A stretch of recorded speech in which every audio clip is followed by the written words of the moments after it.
chers auditeurs, chers internautes, nous avons le plaisir de recevoir ce matin à Financial Afrique une grande personnalité de la diaspora du Sénégal et de l'Afrique. Ramatoulaye Goudiaby, vous êtes directrice de l'Africa Industrial Summit, AFIS, l'événement phare du groupe Jeune Afrique qui vient d'avoir lieu à Lomé. D'abord, bonjour. Bonjour Monsieur Wade, merci de me recevoir ce matin. Merci et bienvenue à Financial Afrique. Alors, vous avez démarré le dernier AFIS avec une intervention à l'ouverture qui nous a tous éblouis.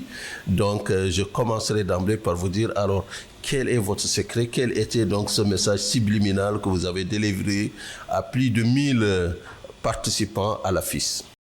Je vous remercie de me ramener vers cet événement qui a eu lieu la semaine dernière, où effectivement on a eu la chance d'avoir plus de 1000 participants qui ont assisté pendant 2 jours à des débats, des discussions, des échanges pour trouver des solutions. Et le premier message que j'ai délivré aux participants, c'est que AFIS is not a talk show. AFIS est une plateforme de dialogue public-privé qui a pour vocation à répondre à 4 enjeux cruciaux depuis la création en 2020 par son fondateur, le président directeur général de Jeune Afrique, Amir Benyamed. Et je vais les citer. Le premier, c'est de contribuer au développement d'un secteur financier de classe mondiale. Oui. Le deuxième enjeu, c'est de booster l'inclusion financière et aider, et en tout cas contribuer au développement des économies et qu'elles soient durables, notamment. Le troisième, c'est de donner une voix à l'industrie financière africaine, notamment lors des débats sur la réglementation. Et le quatrième, c'est de placer l'industrie des secteurs financiers au cœur de la réussite du projet de la SVCAF. Donc voilà les 4 enjeux de cette plateforme de dialogue public et privé. Donc l'AFIS rassemble les acteurs du secteur privé, les banquiers, les assureurs, les fintechs, tout ce qui est régulateur de marchés de capitaux, d'assurance, les marchés de capitaux, donc les bourses, les sociétés de gestion et d'intermédiation, d'OPCVM, mais aussi tout ce qui est fonds et bien sûr le secteur public, puisque notre secteur privé a besoin de régulièrement discuter des enjeux et des opportunités avec donc, tous les acteurs du secteur public, les ministres des Finances et ou du budget, mais également les gouverneurs de banques centrales, pour ne citer que ces personnalités-là. Oui. Alors, avant de rentrer en profondeur dans cette thématique de l'approfondissement des secteurs financiers africains, j'aimerais que vous reveniez un peu sur votre parcours. Qu'est-ce qui se cache derrière Ramata Goudiaby, un nom qui m'est très familier, mais on aimerait bien savoir votre parcours, notamment dans la finance. Alors, comme vous l'avez dit, je suis d'origine sénégalaise et de la Casamance. Mon nom parle pour lui-même déjà. Oui. Et donc, j'ai plus de 15 ans d'expérience dans le secteur financier. J'ai commencé au sein d'un groupe spécialisé dans le trading, Gazelis, où j'ai appris, après un stage de fin d'études au sein de la Société Générale, à me spécialiser sur tout ce qui est analyse financière. C'est important de connaître le bilan d'une société, de comprendre ses activités, les enjeux, tout ce qui est gestion de liquidité, tout ce qui est gestion du risque.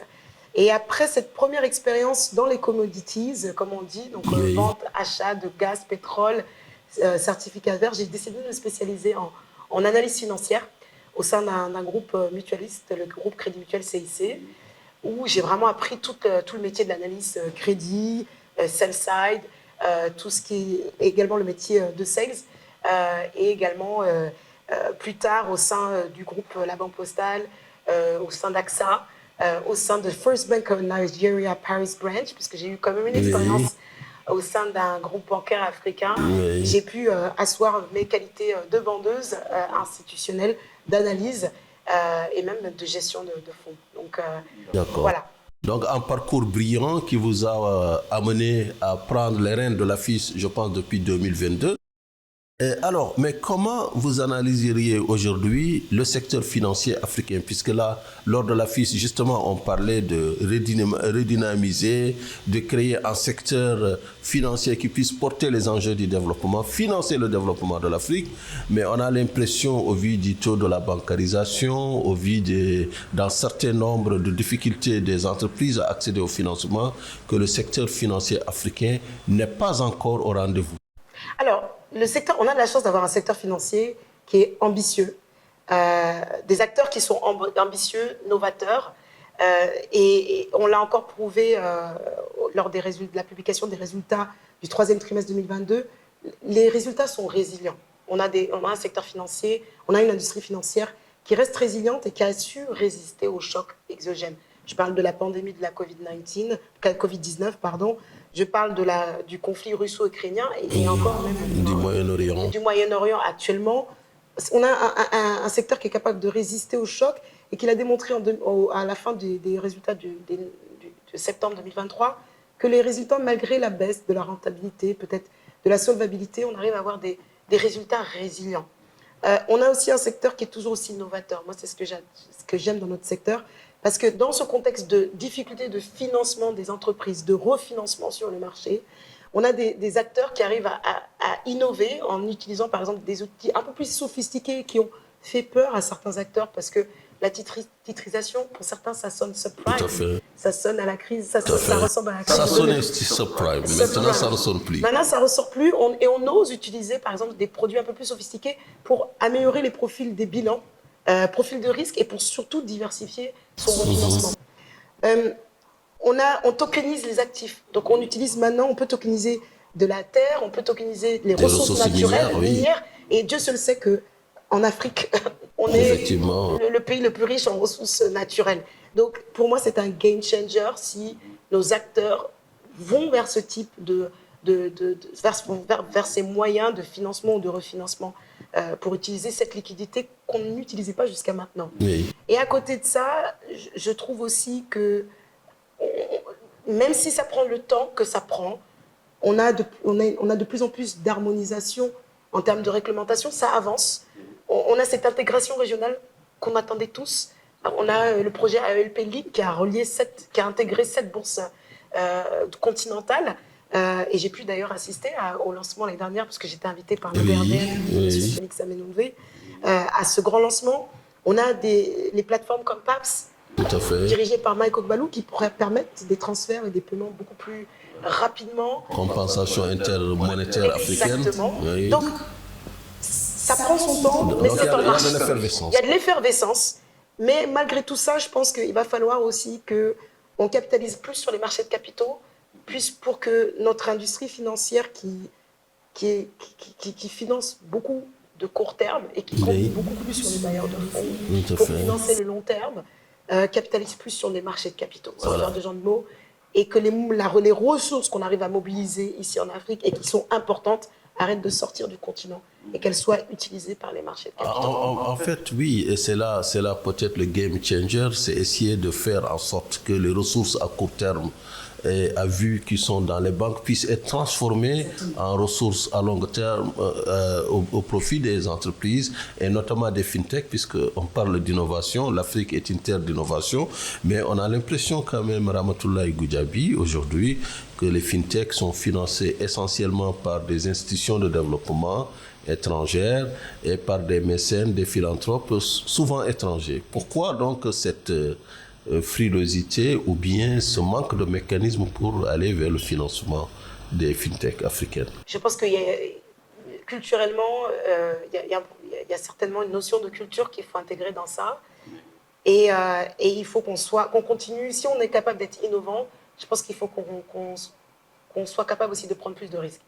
Et donc les risques que prennent justement ces pays étrangers, enfin ces acteurs étrangers, je pense aux acteurs de la Silicon Valley, les banques de la Silicon Valley d'ailleurs qui ont fait défaut, ça doit être un enseignement pour nous les Africains. Début 2023. En début 2023, ces acteurs qui ont eu justement confiance en ces fintechs et qui ont fait défaut, ces banques qui ont fait défaut, doivent être un enseignement pour les Africains. Il faut que les Africains, et ça je me rappelle et je répéterai ce qu'avait dit monsieur Mactar Diop de la SFI, il faut absolument que les acteurs africains investissent dans les fintechs. Donc, c'est un pas à prendre. Et nos fintechs aujourd'hui sont capables en tout cas de transformer la finance. On en a besoin. On voit bien qu'il y a même une interopérabilité qui existe avec les banques et qui s'intensifie. Aujourd'hui, les banques ne peuvent pas travailler doivent travailler en étroite collaboration avec les fintechs et ça doit s'accentuer. Et si les banques doivent travailler en étroite collaboration avec les fintechs, il faut que les investisseurs africains investissent dans les fintechs. Oui, oui. Alors, je vais aller vers la dernière question de cet entretien. Je sais que les hommes et les femmes des finances sont très occupés. Donc, il y a deux défis qu'on identifie un peu en Afrique. C'est un, l'intégration du secteur informel, puisqu'il est très bouillant, très dynamique. Et deux, c'est la mobilisation de l'épargne populaire, parce que les Africains, en dépit de tout, ils sont résilients parce que c'est des épargnants aussi, c'est des débrouillards. Donc, comment faire donc, pour que ces deux aspects, le secteur informel, l'épargne populaire, se retrouvent justement dans nos bourses, dans nos OPCVM, dans nos FCP, et puissent contribuer justement au financement du développement? Pour moi, j'ai toujours dit qu'il y avait une relation de win-win, j'aime bien dire ça, qui doit s'établir. Ça doit commencer par la communication financière. Ce sur quoi j'ai l'impression qu'on manque, et ça c'est même pas au niveau même des épargnants ou de la clientèle qui est très intéressant, comme vous l'avez dit, les épargnants et le secteur informel. La communication financière doit changer et ce type d'épargnants doivent être rassurés. Aujourd'hui, et je vais vous donner un exemple simple, je parle avec des personnes qui utilisent tout ce qui est mobile money, qui me disent non, écoutez, Ramatoulaye, moi, ma banque, c'est mon téléphone. On a plus confiance dans le mobile money que dans les institutions financières ou les banques. Pourquoi? Tout simplement parce que c'est compliqué. Je pense que l'ouverture d'un compte, la gestion d'un compte bancaire, elle est un peu trop compliquée encore. Je pense à mon goût, en 2023, il va falloir alléger les processus. Et à côté de ça, je pense qu'il faut vulgariser et mieux communiquer sur ce type d'épargne et envers ces épargnants et qui sentent qu'il y a une relation de win-win et non win-lose. Win-loser, je ne sais pas comment dire ça. Oui. Et je pense qu'une fois que ce biais sera réglé et ça prendra certainement du temps, on aura de plus en plus d'épargnants et même les banques auront la capacité même de rémunérer ces dépôts-là. Voilà. Donc, voilà, de plus en plus d'épargnants. Donc, Ramatoulaye Goudiaby, directrice de l'AFIS, merci de votre visite à Financial Afrique. Je rappelle que l'AFIS, c'est l'événement phare dans le secteur financier du groupe Jeune Afrique. Et à travers vous, nous saluons l'ensemble des membres de l'AFIS et de Jeune Afrique. Et nous vous disons à bientôt. Merci beaucoup, M. Ouad. Merci de m'avoir reçu dans vos bureaux. Merci.